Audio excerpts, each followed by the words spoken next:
అందరికీ ప్రభు అయిన యేసుక్రీస్తు వారి నామం పేరట నా హృదయపూర్వకపు వందనాలు. మరి దేవుని వాక్యంలోకి వెళ్దాం. దేవుడు ఈరోజు ఒక విషయం చెబుతున్నాడు. ఏమని అంటే, నీవు నాకు మనవి చేస్తే దాన్ని నేను అంగీకరిస్తాను. అయితే నాకు ఇష్టానుసారమైంది అడగకుండా వేరేది అడిగితే నేను వద్దు అన్నప్పుడు నీవు నన్ను శోధింపకూడదు అనే ఒక ఆజ్ఞాపూర్వకమైన వాక్యం దేవుడు మనకి ఇస్తున్నాడు ఈరోజు ఆయన వాక్యం ద్వారా. మరి మరి దేవుని వాక్యంలోకి మనం అందరం వెళ్తే ద్వితీయోపదేశకాండము 6వ అధ్యాయము 16వ వచనము, మీరు మస్సాలో మీ దేవుడైన యెహోవాను శోధించినట్లు ఆయన్ని శోధింపకూడదు. మరి ఇజ్రాయేల్ ప్రజలకు దేవుడు ఆజ్ఞ ఇస్తున్నాడు. మరి అయితే వాళ్ళు మస్సా అనే ఒక స్థలంలో మరి దేవుడిని శోధించారు. మాకు అది కావాలి, ఇది కావాలి, మేము కమ్మగా ఐగుప్తులోనే ఉండేవాళ్ళం అని ఎంతగానో గట్టిగా మీరు మమ్మల్ని ఇక్కడికి తీసుకొచ్చారని చాలా కోపంగా మాట్లాడారు ఇజ్రాయేల్ ప్రజలు. అలా చేశారు. అయితే ఆ తర్వాత దేవుడు ఆజ్ఞలు ఇచ్చేటప్పుడు ఈ మాట సెలవిస్తాడు, మీరు మస్సాలో నన్ను శోధించినట్లుగా నన్ను మీరు శోధింపకూడదని. ఈరోజు మనతో కూడా దేవుడు ఏం సెలవిస్తున్నాడంటే, మీరు శోధింపకూడదని. మీరు ఎవరు దేవుడిని ఏమడిగారో, దేవుడు కుదరదు అని అంటే, ఆయన చిత్తం కాదు అంటే మీరు ఆయన్ని శోధిస్తున్నారేమో, నాకైతే తెలియదు. కానీ దేవుడు సెలవిస్తున్నాడు, మీతో నీవు నన్ను శోధింపకూడదు, అప్పుడు నీవే ఆ శిక్షను అనుభవిస్తావు. నేను గట్టిగా కావాలి అంటే పోనీ అనిస్తా, కానీ ఆ శిక్ష కూడా నీవే అనుభవించాల్సి వచ్చింది, జాగ్రత్త దేవుడు సెలవిస్తున్నాడు. మరి దేవుడు ఎవరితో ఈ మాట చెప్తున్నాడో నాకైతే మరి ఎవరు ఇలాంటి పరిస్థితుల్లో ఉన్నారో నాకైతే తెలియదు. కానీ మరి దేవుడు మీతో సెలవిస్తున్నాడు, మరి శోధింపబోతాడు. మరి ఏం చేయాలి? దేవుణ్ణి మనమే చేయాలి. అయ్యా అని బతిమలాడచ్చు, అంతేగాని నువ్వు చెయ్యి ప్రభు, అంతే నువ్వు చెయ్యి అని అనకూడదు ప్రభు.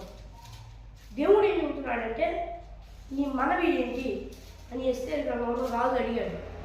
మనతో కూడా దేవుడు నాకు ప్రార్థన చెయ్యి, నాకు మొరపెట్టుము, నేను నీకు ఉత్తరం ఇస్తాను అని ఇర్మియా గ్రంథం 30వ అధ్యాయం 3వ వచనంలో చెప్పాడు అనమాట ఆ మాట. అయితే మనం ఆయనకు మొరపెట్టవచ్చు కానీ శోధింపకూడదు. మరి ఎవరు శోధిస్తున్నారో దేవుణ్ణి నాకు తెలియదు. పదే అయ్యా నువ్వు ఇది చేయాల్సిందే, అంతే, నీకు ఇష్టం లేదు అనగాక నువ్వు చెయ్యి అని ఆయన్ని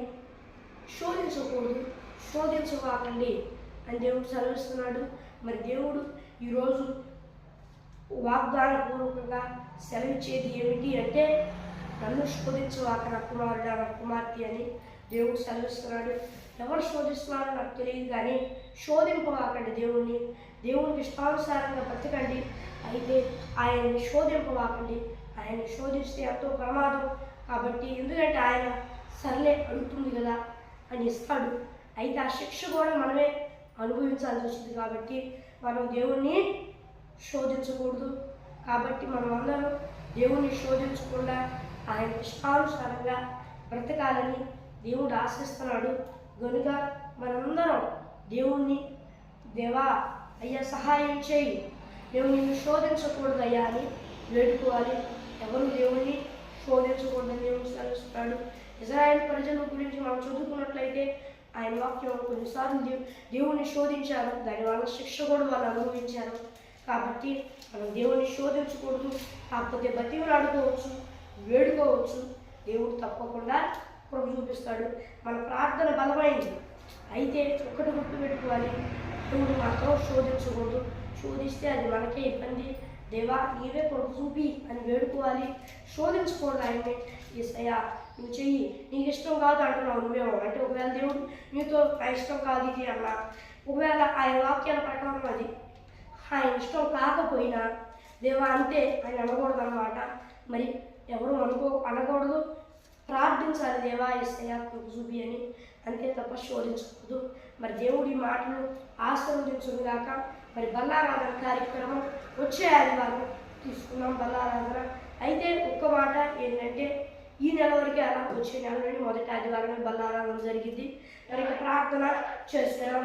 మహోన్నతుడా ఈ బిడ్డలతో సూటిగా స్పష్టంగా మాట్లాడినందుకు వేలాది కోట్ల స్తుతులు స్తోత్రాలు చెల్లిస్తూ ఉన్నాను.